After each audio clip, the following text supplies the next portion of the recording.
After disposing of Runcorn limits, the Reds travelled to the XLCR Stadium to face Colne for the first time this season, with happy memories of their only other visit, which produced a 2-1 win last season.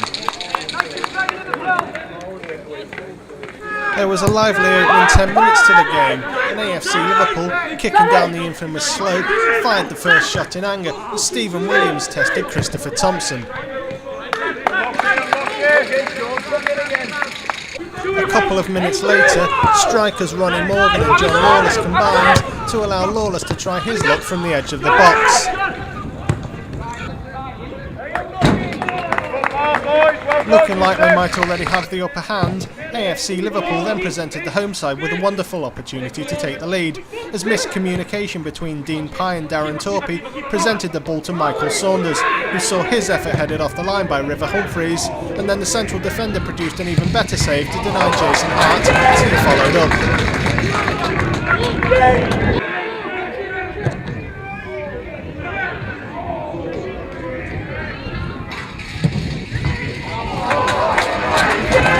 A minute later, Colne should have definitely opened the scoring when Jason Hart squared the ball for Christian Evans, but somehow the big striker managed to put the ball over the bar from a couple of yards out.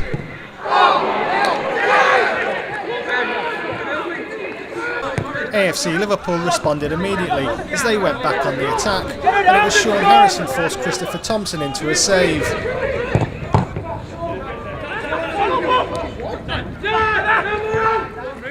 Less than a minute later, the AFC Liverpool winger once again forced Thompson into action, as this time he fired a shot from just outside the box.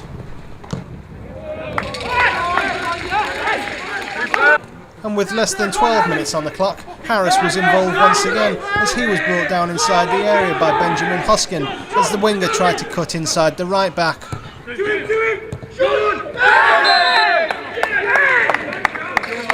There were no protests from the home side over the referee's decision, as Hoskin's trailing leg upended Harris, and from the resulting penalty, John Lawless comfortably placed the ball past Thompson. That strike was Lawless's 10th penalty success of the season.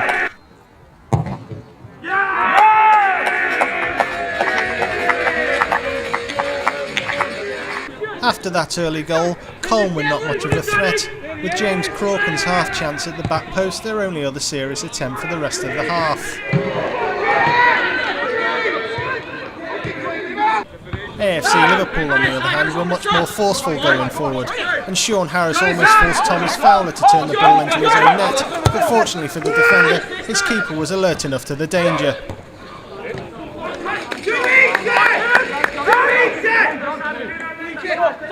It wasn't long though before AFC Liverpool's superiority saw them double their lead. Daniel Hand picked the ball up on the right touchline and cut inside, before slipping in a perfectly weighted pass to Ronnie Morgan, who calmly finished past Thompson.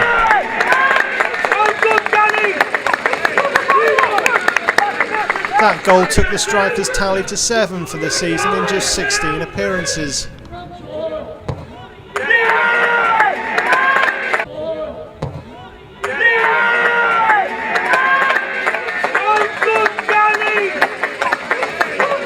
Just before the half-time break, one of the linesmen made his impression upon the match when he signalled that Colne goalkeeper Christopher Thompson had left his penalty area with the ball still in his hands as he went to kick downfield.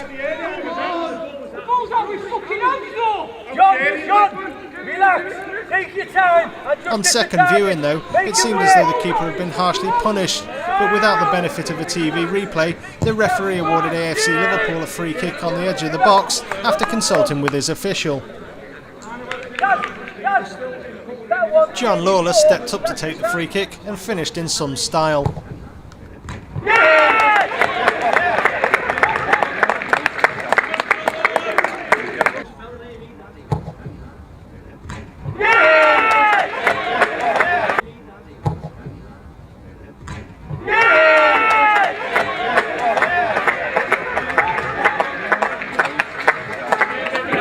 After the break, with the 3-goal advantage, AFC Liverpool were much more conservative in their approach, though they did have an early chance, but this time Ronnie Morgan couldn't place his shot past Thompson. the home side still failed to really threaten AFC Liverpool, though when leading scorer Jason Hart received the ball on the edge of the box, the home fans might have hoped for better, but the striker's shot was a comfortable save for Dean Pye. After John Lawless had shown that he is human after all, with an attempt that was more of a concern to the Civil Aviation Authority than the Colne goalkeeper, Daniel Hann couldn't quite claim his first for the club as he stretched to meet Stephen Williams' cross.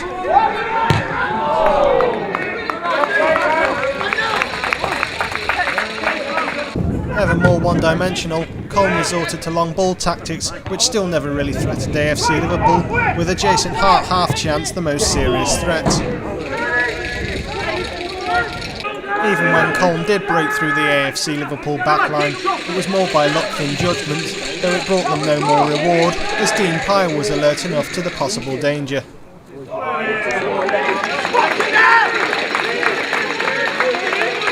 The home side must have realised it wasn't going to be their day when Mark Colne was left all alone inside the 6-yard box, but somehow failed to take advantage of the situation.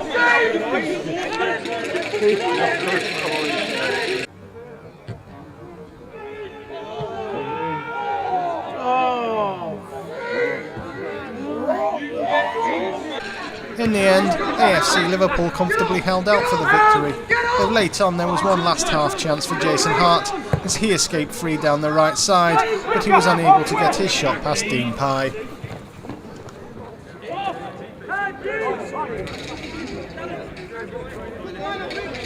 3-0, another good performance by the team. Yeah, again, I've said it over the last couple of weeks now, Paul, credit to them. A good, solid, professional away performance that. Especially first half, absolutely outstanding. We probably could have scored a lot more. Second half, we've tried to conserve our energies, if you like, because we've got another big game on Saturday against Main Road. But tonight, I thought, fair play to them, and I've said that for a long time now, mate. I've said whatever 11 I put out, they'll not only put a shift in, but they can play, and I've said it all along, they can play when they can play, and fair play to them. Incident-packed opening to the first half, wasn't it? Could have been 2-2 after 5-10 minutes. Again, you know, you can put it down. We've started out nice and bright. Obviously, they've got 1 or 2 chances prior to us having our chances. Okay, they've missed their chances.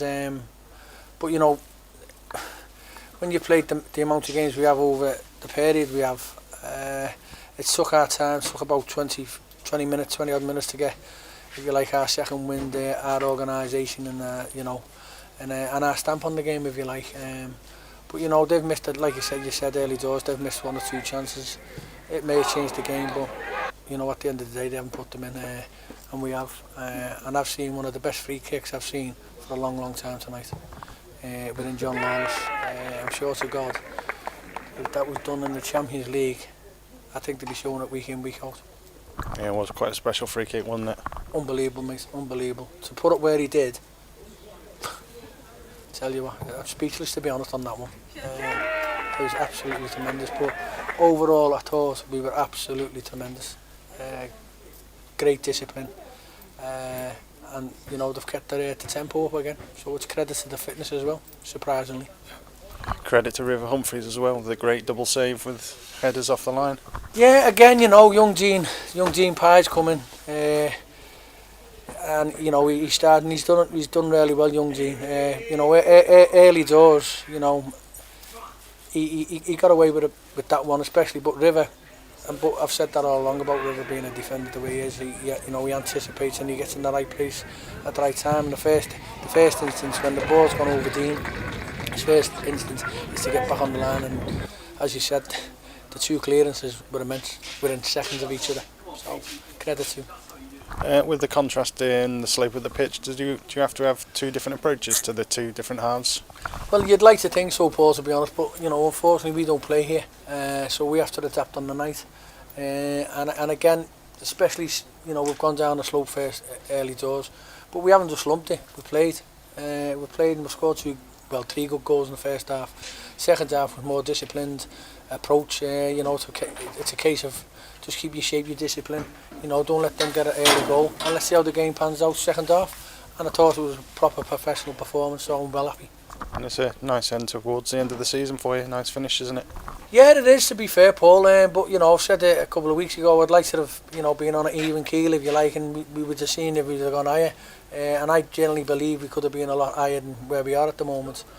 Because, like I said, the squad that I've got together, you know, they all get on great with each other. You know, there's 25, 24 lads there, 25, whatever it may be, and they've all got time for each other, and it's great, to be fair.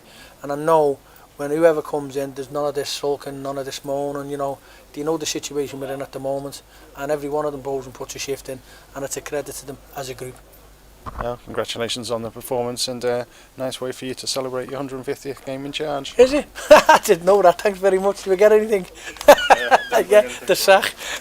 Yeah, but no, it's pleasing, Paul. I mean, you know, we go back to last year. You know, a lot of people were, I'm not saying doubting me. I mean, probably there was rumours going round of this, that, and the other. But at the end of the day, mate, I was getting like however much money or getting paid, then people could question it. But when I've worked with no budget, and I've worked with no budget since I've been at the football club, and it's not about budgets, mate. It's about getting a gang of lads to turn up who are good players and wanting to play for this football club, and I'd like to think they turn up and play for me, and I take great pride in that.